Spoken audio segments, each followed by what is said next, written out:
ఇండస్ట్రీలో review system మీద చాలా రోజుల నుంచి చర్చ జరుగుతుంది.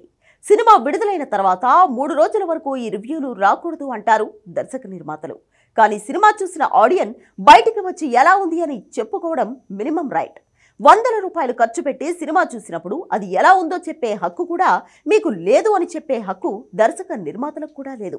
సినిమా తీయడం వరకు మాత్రమే మీ బాధ్యత. ఒకసారి సినిమా విడుదలైన తర్వాత అది జనాలకు సొంతం.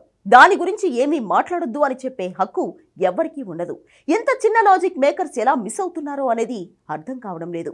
అయితే కొంతమంది యూట్యూబ్లో పెయిడ్ రివ్యూస్ చెప్పే వాళ్ళు కూడా లేకపోలేదు.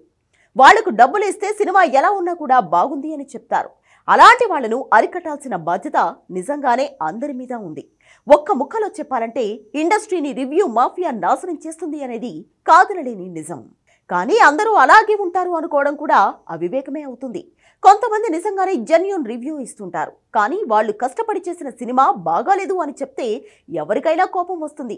అయితే ఒక్కోసారి రివ్యూలో జెన్యూనిటీ తీసుకోవడం వాళ్ళు అలవాటు చేసుకోవాలి. అయితే ఇక్కడ దర్శక నిర్మాతల ఆలోచన శైలి మరోలా ఉంది.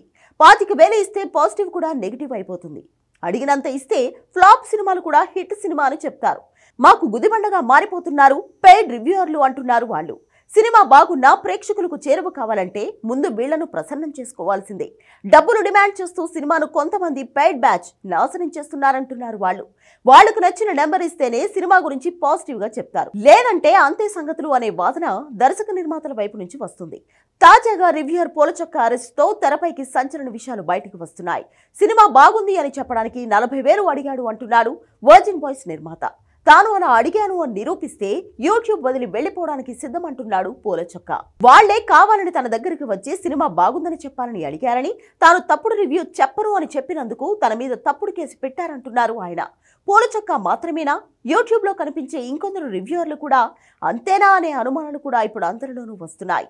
నిర్మాతలు తమ సినిమాను బతికించుకోవడానికి రివ్యూ రాసే వాళ్లకు భయపడుతున్నారా అనే కోణం కూడా బయటకు వస్తుంది. కానీ అందరూ అలాగే ఉన్నారా అంటే లేదనే సమాధానం కూడా చెప్పవచ్చు.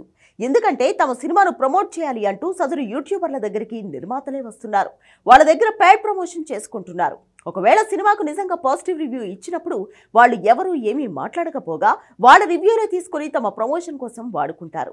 అదే నెగిటివ్ ఇస్తే మాత్రం మా సినిమాను చంపేస్తున్నారు అంటూ నిర్మాతలు గగ్గోలు పెడుతున్నారు. ఏదేమైనా ఈ రివ్యూ సిస్టమ్ మీద డిస్కషన్ ఇప్పట్లో తెగేలా లేదు.